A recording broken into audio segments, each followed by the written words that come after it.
Hello everyone, I'm Debbie Polachek. I'm going to show you a couple tricks I did with this poinsettia here. It's done with some gold foil, and also a little trick I did with this little holly berry.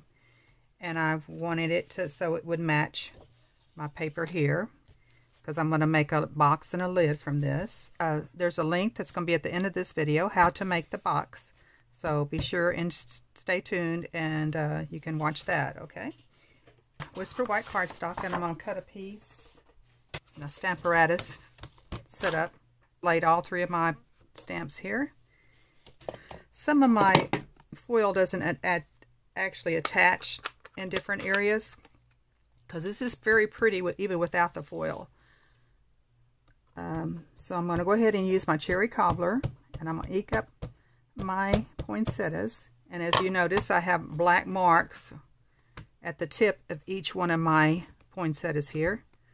And the reason I did that, because I put at the same spot of my die cuts, I put the black marks so I can meet those up very easily. A dauber.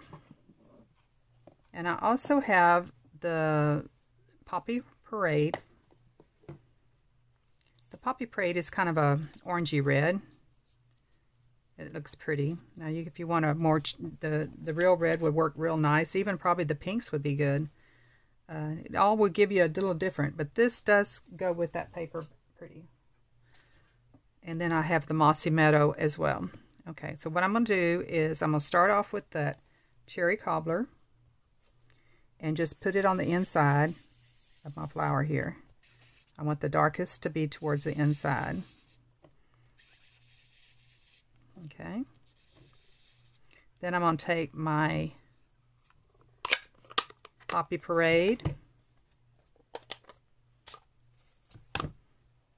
and go towards the next part. I can actually just start in that area there. And on these outside leaves, the small one and this one right here, the inside leaves actually, I'm going to go pretty close to the edge.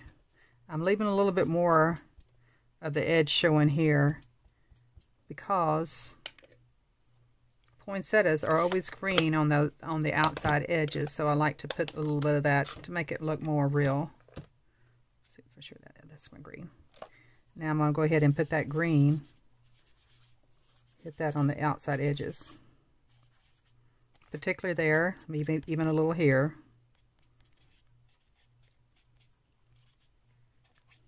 Because they get redder and redder as they go in.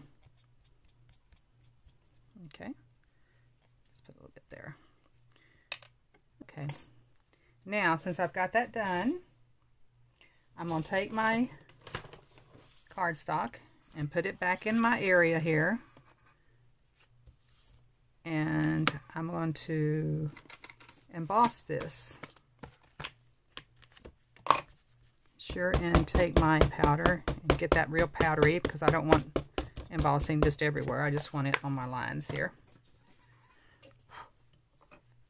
And now I want to wipe this off because I don't want any more red on my that I already have on there. One thing I'm going to do before I get this started, I've got a little iron here, just a regular little iron, and I've got it, I'm going to put it on medium to medium low setting and get that heating up. My Versamark everywhere. Go ahead and stamp that.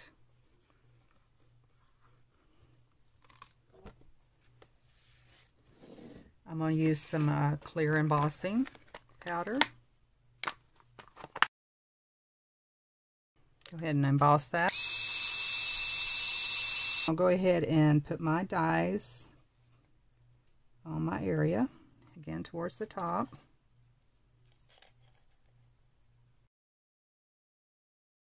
To mark my spots, I really enjoy this Pilot Twin Marker. It's got a little bit of oil in the formula, so it helps really stick better than a regular alcohol marker does. Okay, and while I'm cutting, I'm going to go ahead and cut this out of some early espresso.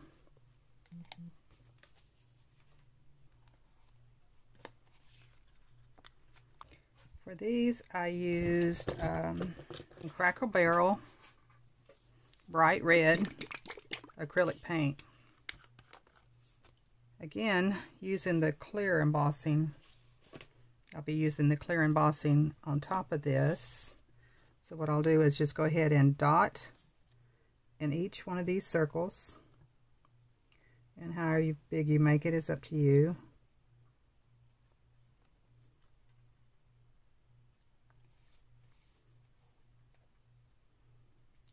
And while the paint is still wet,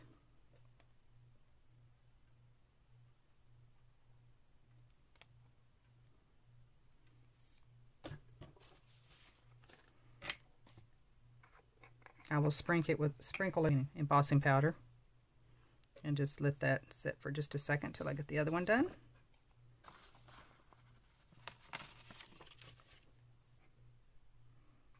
Now the embossing powder is not necessary. I just wanted it kind of shiny is the only reason I put the embossing powder on top. Now you can let that acrylic paint dry all together and just put the embossing, stick it your thing on top of the Versamark, stick it on here like this, and just dab it everywhere and then emboss it, and it'll be shiny everywhere. With it this way, it's just going to be shiny on your little berries. Then of course you would heat emboss this.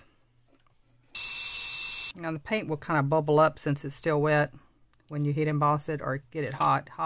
Paint and glue both will do that. When you heat them up, they bubble. Be kind of cool if it stayed that way, but it doesn't really stay that way. Okay, now I've got those cut out.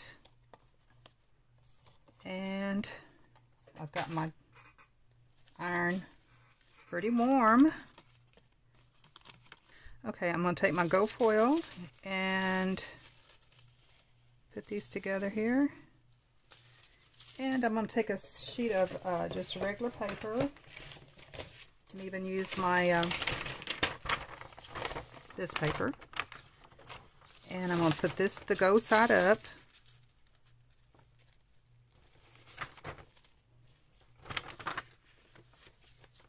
Put this here. And I'm going to stick it on there. 1, 2, 3, 4, 5. 1, 2, 3, 4, 5. 1, 2, 3, 4, 5. Okay. Now I'm going to let that cool really, really well before I pull on it. It's not cool yet. For the inside of my flower, I use these Prils. It's P-R-I-L-L-S. They do sell them at Amazon. I don't know about this color for sure, but it's Go Mango. G-O and then M-A-N-G-O.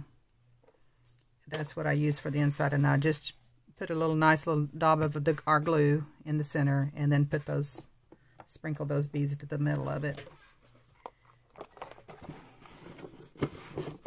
Okay, hopefully this will be cooled. Yes, it is. And see how pretty that ends up.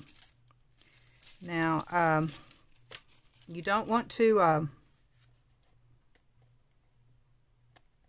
I'll show you on another video how to form this. So I'm going to go ahead and give you the link to that right now, how to form your flowers and put them together. Okay, I hope you enjoyed the video. Bye-bye.